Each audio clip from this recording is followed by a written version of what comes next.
I'm Jessie Kaur. I'm the storyteller for Kaur Project. The Kaur Project is a storytelling project. We focus on Sikh women stories and photos. It's now transformed into live events, podcasts, and a variety of other mediums.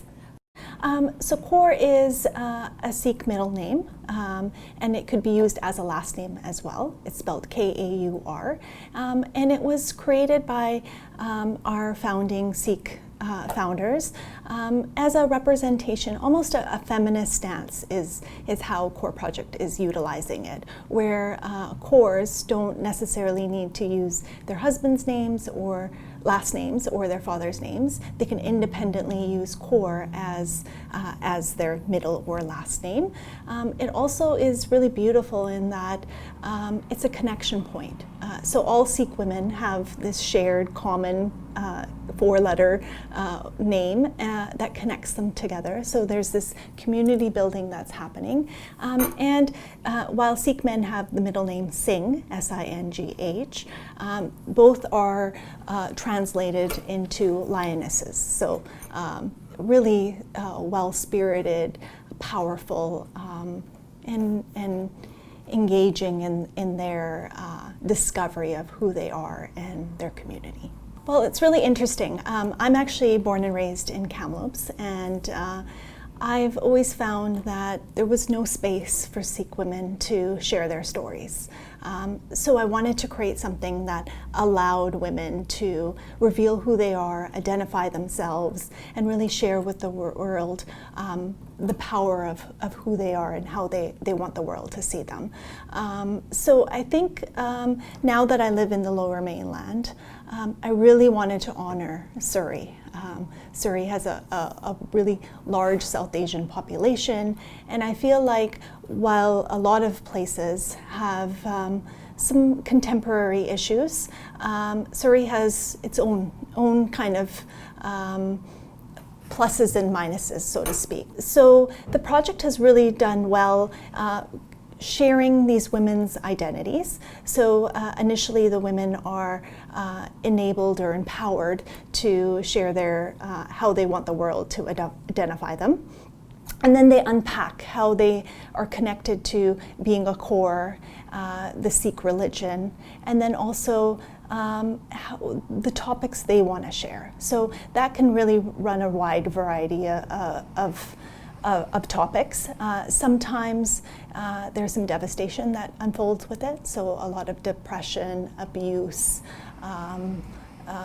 women who are not feeling empowered, things that are happening worldwide for women, but really examining them through a South Asian lens.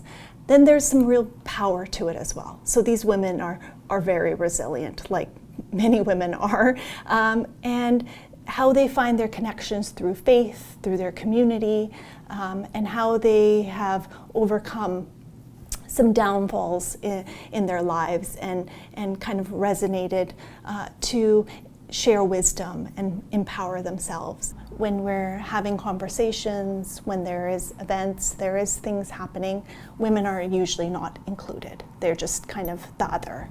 And I think in this day and age, it's very important to understand and reflect and empower women to take the space that they so do deserve. I'm hoping Kaur Project really fills that gap, that allows them a space to be who they are, to heal what they need to heal, and then empower others to move forward.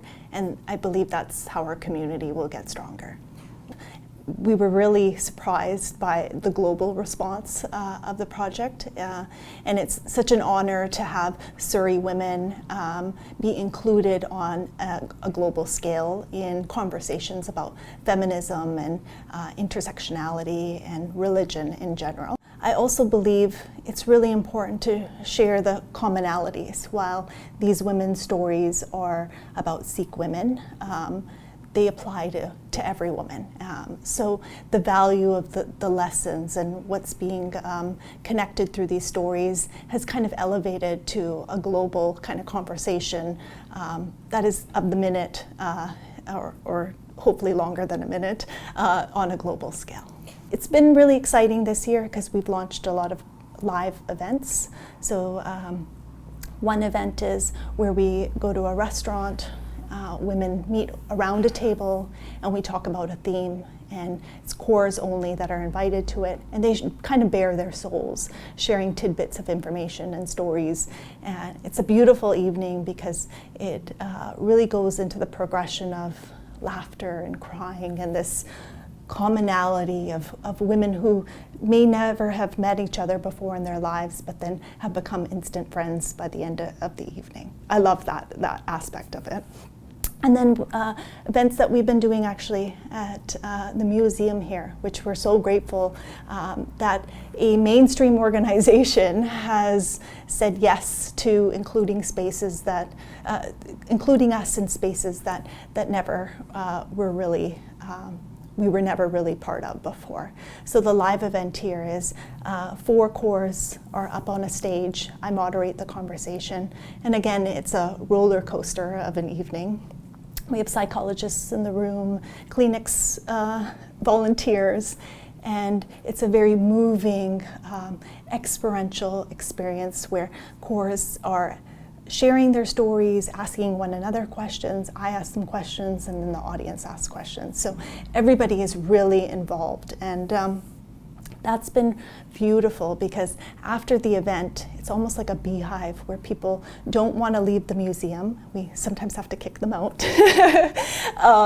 And they really want to share more and hug and connect and be rooted in these conversations. So I feel the need is there, and now it's just continuing on with the process. And there is so much beauty in the Punjabi culture in itself. I think being proud of who you are, where you come from, connecting to the language, to the people, this community building is so important.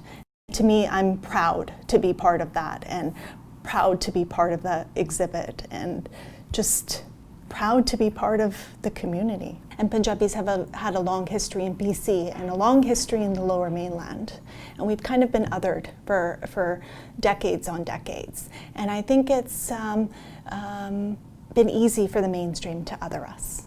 And I think it's now up to mainstream to ask good questions, to be curious, to when they meet someone who is young or old who is of Punjabi descent, to not just think of bhangra, samosas, butter chicken, the stereotypes that come about all the time, and to really go past the stereotypes and look at people and ask questions from a human perspective, because Core Project, again going back to that, is about going beyond the person or the core in this instant, and to really share stories. And our commonality as humans is stories. So if we're not asking the questions and we're not delving into the conversations, we're not going to get the stories. So I think there's a part of us all that has the Punjabi in us, and I think it's important to cross that bridge, to have that conversation, to have empathy, and to have understanding. Because at the end of the day, while we may have differences, we all have also commonalities.